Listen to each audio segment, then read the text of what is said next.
जैसा कि आप जानते हैं, हमारे देश के मूल निवासियों ने, जिनको आज अनुसूचित जाति, जनजाति, अति पिछड़ा वर्ग के रूप में जाना जाता है, उनमें से बहुत सारे लोग क्रिश्चियन बन गए, बहुत सारे लोग सिख बन गए, बहुत सारे लोग मुस्लिम बन गए, बहुत सारे लोग आज अनुसूचित जाति, जनजाति या अति पिछड़े वर्ग के रूप में जाने जाते हैं। लगभग 3,500 साल तक ये समाज, जिसकी संख्या लगभग 88% है, वो प्रताड़ित रहा। जाति की वजह से उनका उत्पीड़न हुआ। धर्मशास्त्रों में लिखकर लगातार 3,500 साल तक उनको पढ़ने लिखने पर धार्मिक बंदिश लगा के रखी। उनके व्यापार करने पर, संपत्ति इकट्ठा करने पर धार्मिक बंदिश लगा के रखी, जिसकी वजह से हमारे लोग इतने ज़्यादा पिछड़ गए कि आज दूसरे लोगों की तुलना में अगर हम बात करें तो हमारे लोग ना खेती की ज़मीन के मालिक हैं, ना हमारे लोग व्यापार में हैं, ना इंडस्ट्रीज़ हैं हमारी, ना हम कॉलेजों के मालिक हैं, ना स्कूल अस्पतालों के मालिक हैं। और आज जैसे तैसे करके डॉक्टर बाबा साहेब अम्बेडकर जी ने अपना पूरा जीवन बलिदान करके अपने 4-4 बच्चों को गंवाया। यहाँ तक कि उनकी पत्नी माता रमाबाई जी चली गई। उसके बावजूद डॉक्टर बाबा साहेब अम्बेडकर जी ने पूरा जीवन संघर्ष करके, अपना पूरा जीवन बलिदान करके देश के इस 88% समाज को 3,500 साल की गुलामी से न केवल आज़ादी दिलाई, बल्कि हमारे पढ़ने लिखने के रास्ते खोलकर, शिक्षण संस्थानों में रिजर्वेशन की व्यवस्था कर, सरकारी नौकरियों में रिजर्वेशन की व्यवस्था करके और राजनीति के अंदर प्रतिनिधित्व दिलवाकर हम लोगों के विकास के रास्ते खोले, हम लोग को मुख्य धारा में लाने का प्रयास किया। और उसका नतीजा ये हुआ कि हम लोग पढ़ लिख कर, रिजर्वेशन का लाभ उठाकर जज, engineer, doctor, collector, scientist, professor और नाना प्रकार की नौकरियों में आए। यहाँ तक कि रिजर्वेशन की वजह से हम MP, MLA बने, मंत्री बने और राष्ट्रपति तक की कुर्सी तक पहुँचे, देश के मुख्य न्यायाधीश तक बने।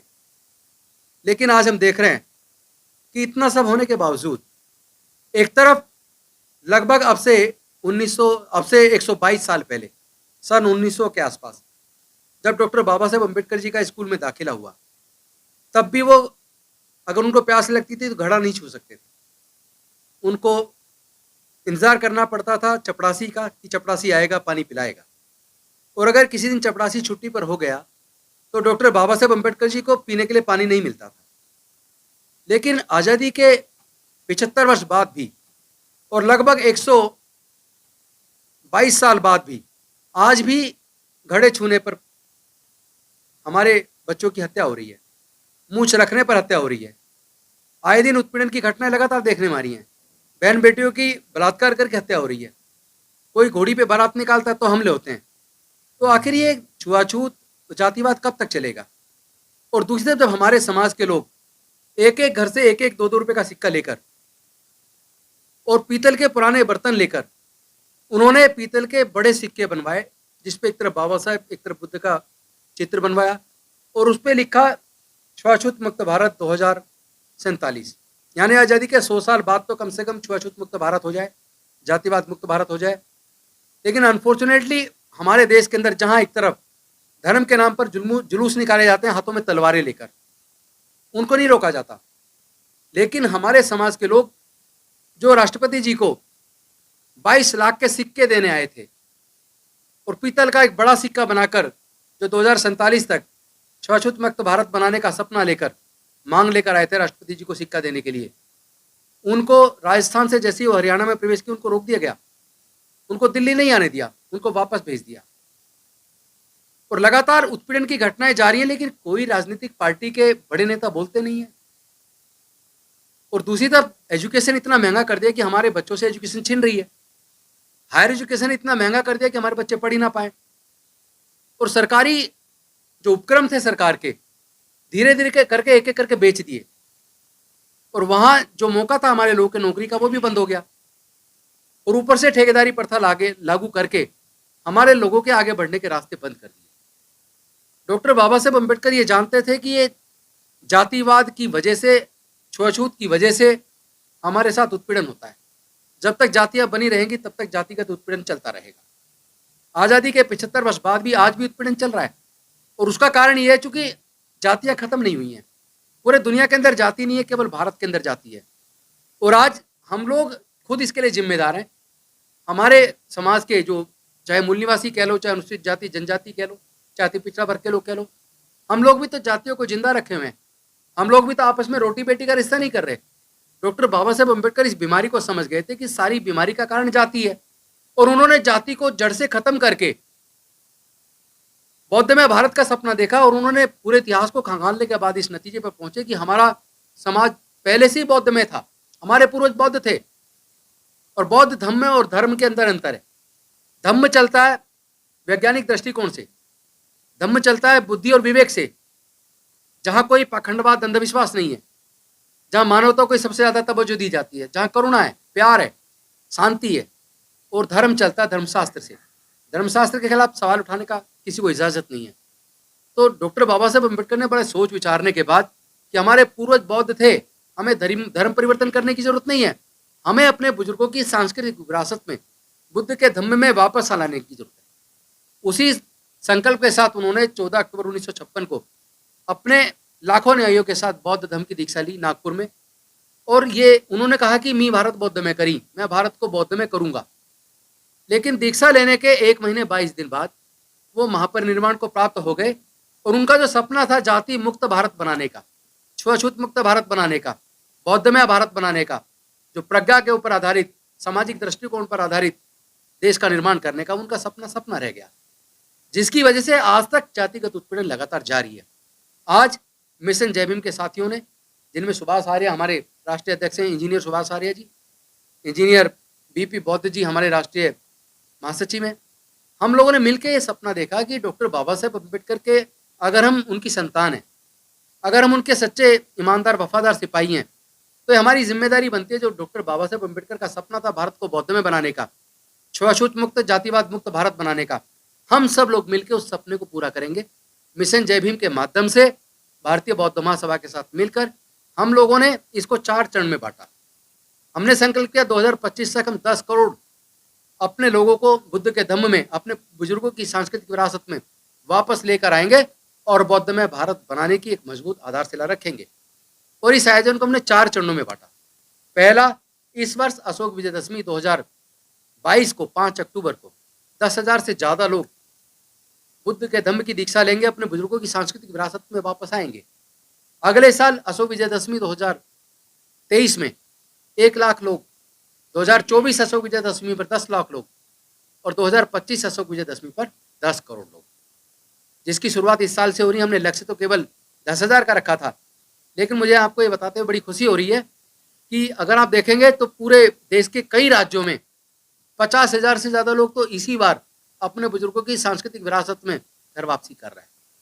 तो ये जो हमने सपना देखा था, जितनी उम्मीद की थी उससे कहीं ज़्यादा लोग बढ़ चढ़कर इकट्ठा हो रहे हैं, साथ आ रहे हैं, क्योंकि सब समझ रहे हैं कि जातिवाद मुक्त, छुआछूत मुक्त भारत बनाने के लिए हम ही को आगे आना पड़ेगा, कोई और इस पे काम नहीं करेगा। क्योंकि जिन्होंने जातियाँ बनाई और जातियों के बनने से जिनको फायदा हुआ, वो जातियों को बरकरार रखना चाहते हैं। लेकिन आज हमें समझ आ गया कि जाति की वजह से ही हम लोग हजारों साल से प्रताड़ित हैं, और आज भी हम जितना कष्ट झेल रहे हैं, जितने जुल्म हमारे समाज के ऊपर हो रहे हैं, वो जाति की वजह से हो रहे हैं। तो क्यों ना हम पहले अपने अंदर फैले हुए जातिवाद को खत्म करें। इसी लक्ष्य के साथ हमने शुरुआत की थी। तो अम्बेडकर भवन पे मैं आप सबको भी आमंत्रित करना चाहता हूँ, आप सब लोग आइए 5 अक्टूबर 2022 को डॉक्टर अम्बेडकर भवन, रानी झांसी रोड, करोल बाग, सुबह 10 बजे। मैं आपसे आह्वान करता हूँ, आप सब लोग आइए और आकर अपने बुजुर्गों की गौरवशाली विरासत में, जिसने भारत को गौरवान्वित किया, क्योंकि सम्राट अशोक के टाइम पर पूरा भारत बौद्ध में था, लेके म्यांमार से और ईरान तक पूरा भारत बौद्ध में था। तो अपने बुजुर्गों की उस सांस्कृतिक विरासत को संजोने और संवारने का टाइम आ गया है। आप सब लोग आइए, मैं आपको आमंत्रित करता हूं और आह्वान करता हूं कि हमें तब तक चैन से नहीं बैठना जब तक हम भारत को छुआछूत मुक्त, जातिवाद मुक्त ना कर दें, जब तक अपने लोगों के साथ जाति के आधार पर होने वाले जुल्मों को पूरी तरह खत्म ना कर दें, जब तक हमारी बहन बेटियों की इज्जत उठना बंद ना हो जाए, जब तक हमारे लोगों की घोड़ी चढ़ने पर, मूंछ रखने पर हत्या बंद ना हो जाए, घोड़े छूने पर हत्या बंद ना हो जाए, जब तक हमें मानवता का दर्जा न मिल जाए, जब तक हमारा स्वाभिमान सुरक्षित ना हो जाए, तब तक हम इस लड़ाई को जारी रखेंगे। मैं आपसे आह्वान करता हूं, आप प्लीज़ 5 अक्टूबर 2022 को सुबह 10 बजे डॉक्टर अंबेडकर भवन, रानी झांसी रोड पर आइए। बहुत बहुत धन्यवाद। जय भीम, जय भारत, नमो बुद्धाय। चूंकि ये फूले साहू अंबेडकर पेरियार की विरासत को संजोने और संवारने का समय है, तो मैं आपके प्रश्न को आमंत्रित करता हूँ। आप लोग कोई सवाल करना चाहें तो कर सकते हैं। जी,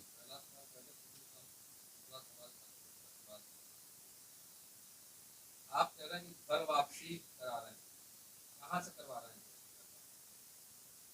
बेसिकली जो ये सामाजिक व्यवस्था जिसमें हम लोग आज रह रहे हैं, जिसमें अनेकों जातियों में हम लोग बटे हुए हैं, हम लोग बटे हुए हैं इसलिए उत्पीड़न का शिकार हैं।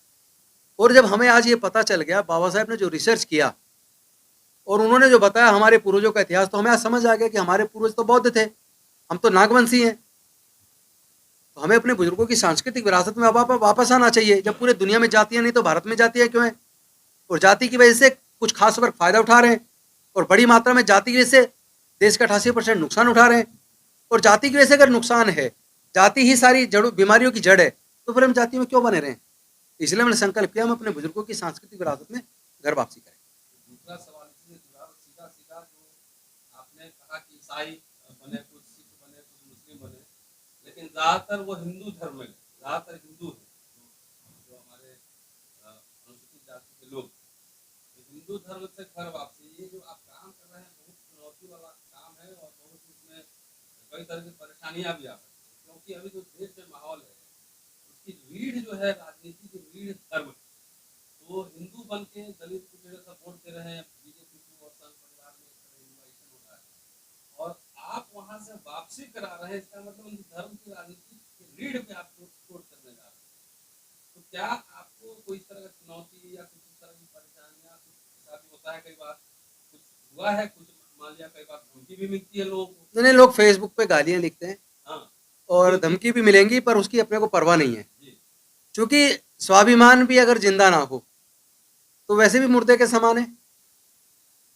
मतलब ऐसे मर मर के घुट घुट के जीने से तो मर जाना बेहतर है। और एक तरफ हमारे युवाओं का कत्ल हो रहा हो, हमारी बस्तियां जलाई जा रही हो, हमारी बहनों की इज्जत लूट के उनको फांसी में लटकाया जा रहा हो, और हम उनके न्याय की बात भी ना करें। जाति की वजह से जाति के उत्पीड़न झेले और हम जाति भी ना छोड़े, जाति में भी बने रहे। एक तरफ हम कह रहे हैं हमें दर्द हो रहा है, और दर्द जिस कारण से उस कारण को जिंदा रखे हुए, तो ये ऐसे तो नहीं चलेगा।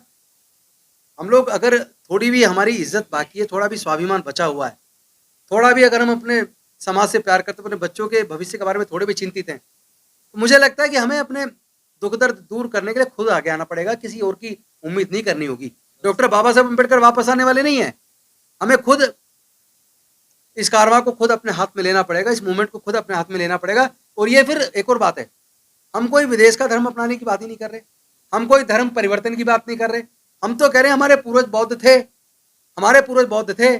हम तो वापस उस संस्कृति को जिसने भारत को गौरवान्वित किया है, पूरे दुनिया में भारत बुद्ध के देश के रूप में जाना जाता है, तो हम तो कोई ऐसा काम ही नहीं कर रहे जिसमें किसी को ऑब्जेक्शन हो।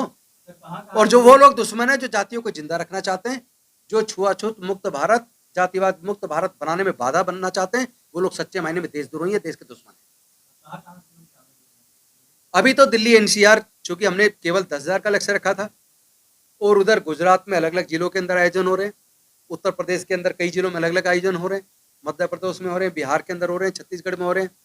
और मैं आपको एक खुशी की बात बताता हूँ, तमिलनाडु से 150 डॉक्टर्स ने 25 लाख रुपया स्पाइस जेट को देकर 4 तारीख की फ्लाइट बुक की, और उस पर विनाइल पूरा बौद्ध में भारत का वो लगा के वो लोग चेन्नई से वो लोग नागपुर आ रहे हैं 4 तारीख को, और दीक्षा के प्रोग्राम में शामिल होकर फिर वापस जाने का खर्चा अलग है।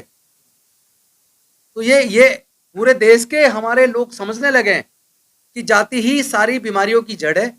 इसलिए सब लोग जाति तोड़कर, जातियों को छोड़कर समाज जोड़ने का जो संकल्प है, फिर बुद्ध धर्म की क्या पहचान, मानव मानव एक समान। हम तो उस पे जा रहे हैं, उस रास्ते पे जा रहे हैं जहाँ सब लोग बराबर हो।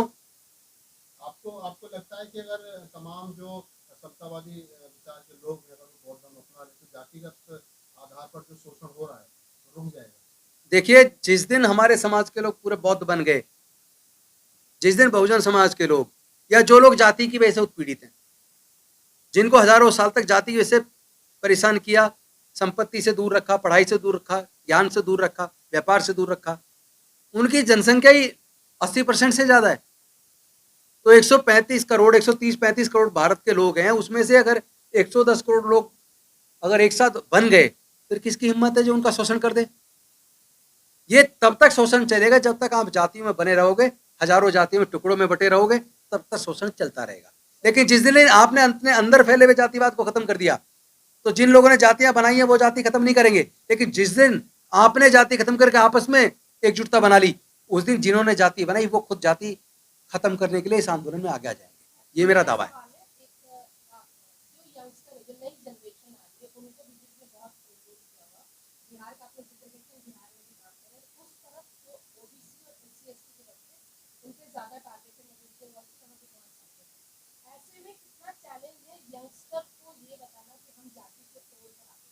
देखिए, चैलेंज पहले की तुलना में बहुत कम हो गया, हल्का हो गया है।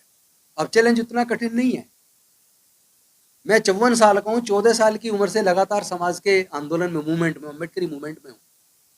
उस वक्त तो एक जगह से दूसरे जगह तक सूचना देना मुश्किल था, पर्सनली जाना पड़ता था। साइकिल पे जाते थे या टू व्हीलर पे जाते थे। बल्कि जब शुरुआत की थी तब तो टू व्हीलर भी नहीं थे, साइकिल पे जाते थे, पैदल जाते थे, बस से जाते थे। और उसके बाद आंदोलन चलता, धीरे धीरे कुछ खास घरों में लैंडलाइन फोन आए, किसी के घर जाना पड़ता था फोन करने के लिए, नंबर भी देते थे तो बोलते थे इतने बजे फोन करना, मैं वहां पहुंच जाऊंगा। आज आपके पास सोशल मीडिया है। आज तो मेन स्ट्रीम मीडिया के मोहताज नहीं है हम लोग। आज तो हमारे सबके पास मोबाइल है, मोबाइल से सोशल मीडिया सारी बातें, सारे संदेश जा रहा है। आप सबके यूट्यूब चैनल के माध्यम से पूरे दुनिया में संदेश जा रहा है। तो अब चैलेंज हल्का हो गया है, पहले चैलेंज कठिन था। दूसरी बात, पहले मूवमेंट हमारे जिन लोगों ने शुरू किया वो बूढ़े होकर मर गए, लेकिन मूवमेंट अपने साथ लेके मर गए। आज मुझे इस बात को बताते हुए बड़ी खुशी हो रही है और गर्व भी और गौरव भी हो रहा है कि आज तो हमारे कॉलेज के पढ़ने वाले बच्चे, नौकरियों में रहने वाले लोग, सारे यंग लोग, वो ही सोशल मीडिया पे पूरी तरह खुल के न्याय की बात कर रहे हैं, न्याय की आवाज उठा रहे हैं। तो अब तो यूथ ने अपने हाथ में ले लिया आंदोलन। अब उतनी तकलीफ नहीं है जितनी पहले। तो मैं समझता हूँ पहले की तुलना में रास्ता आसान हो।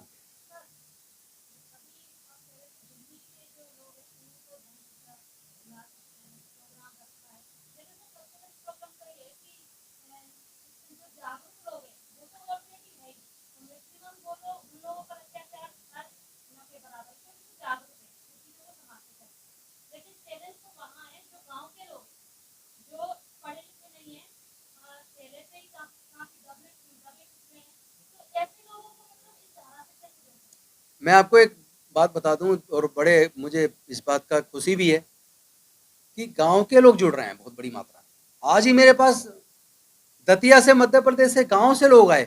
उन्होंने कहा हम सोशल मीडिया पे आपको सुनते हैं और हमने संकल्प किया हम मिलकर जरूर आएंगे। पहले से जानते नहीं थे और वो सीधे बंगले पर आए। मैं ऑफिस से आया, वो बैठे हुए मिले और वो लोग इतना खुशी महसूस कर रहे थे। उन्होंने कहा मिले बिना नहीं जाएंगे। अभी कल मेरे पास कुछ लोग वहां से आए, छतरपुर जिले से, मध्य प्रदेश से। मेरे लोग पास बिहार से लोग आ रहे हैं, छत्तीसगढ़ से लोग आए, महाराष्ट्र से लोग आ रहे, गुजरात के लोग आ रहे हैं। तो इसका मतलब अब वो बात नहीं है कि गांव तक बात नहीं जा रही, गांव तक बात पहुंच पा रही है। गांव तक के लोग रीच में आ रहे हैं। और तो और मुझे कई लोग तो ऐसे आके मिले, उन्होंने कहा जी हमने तो सोच लिया हमें नौकरी नहीं करनी, हमें तो अपना पूरा जीवन इस आंदोलन में लगाना है। और वो ठेठ देहात से आए थे। तो जब आदमी अपनी कुर्बानी के लिए तैयार हो जाए न्याय के लिए, कि न्याय की आवाज की लड़ाई को लड़ना पड़ेगा, चाहे इसके लिए अपने आप को कुर्बान क्यों ना करना पड़े। जब लोगों, इतने सारे लाखों युवाओं ने संकल्प ले लिया है, बस एक ही चीज की कमी थी, उनको एक साथ जोड़ने। तो मुझे यह बताते हुए खुशी हो रही है धीरे धीरे एक साथ जुड़ने की प्रक्रिया बढ़ गई है। अब ज्यादातर लोग जुड़ने और जोड़ने की बात करने लगे, वरना तो जुड़ना और जोड़ना सबसे ज्यादा कठिन काम है। Thank you. सीधा सीधा ब्राह्मणवाद से टक्कर ले रहे हैं। टक्कर जुल्म के खिलाफ है, चाहे उसमें कोई सा वाद हो। हम सभी प्रकार के वाद विवाद को खत्म करके छोड़ेंगे। हमें तो मानवतावाद चाहिए, इंसानियत चाहिए, न्याय चाहिए, समता, स्वतंत्रता, बंधुता और न्याय पर आधारित, प्रज्ञा पर आधारित, करुणा पर आधारित, शील पर आधारित जो बुद्ध का धम्म है, जिसमें सबके लिए समान अवसर है और जिससे भारत गौरवान्वित होता है। उस रास्ते पे चलने में दिक्कत क्या है? जिन देशों ने बुद्ध के धम्म को अपनाया, तरक्की में दुनिया में आगे निकल गए। तो भारत को अगर तरक्की करनी है तो अपना जो मूल धम्म है भारत का, बुद्धिज्म, जिससे भारत गौरवान्वित हुआ है, उसमें अपनाने में किसी को क्या दिक्कत है? हम तो किसी धर्म के खिलाफ नहीं बोल रहे, किसी पर हमला नहीं कर रहे। जिसको जो मानना है उसकी स्वतंत्रता, भारत का संविधान सबको इजाजत देता है, अपने धार्मिक आस्था की स्वतंत्रता की इजाजत देता है। तो सबका अपना पर्सनल व्यू है, ये तो फेथ तो अपना पर्सनल होता है, इसको जो मानना है माने। Thank you. बताया जाए।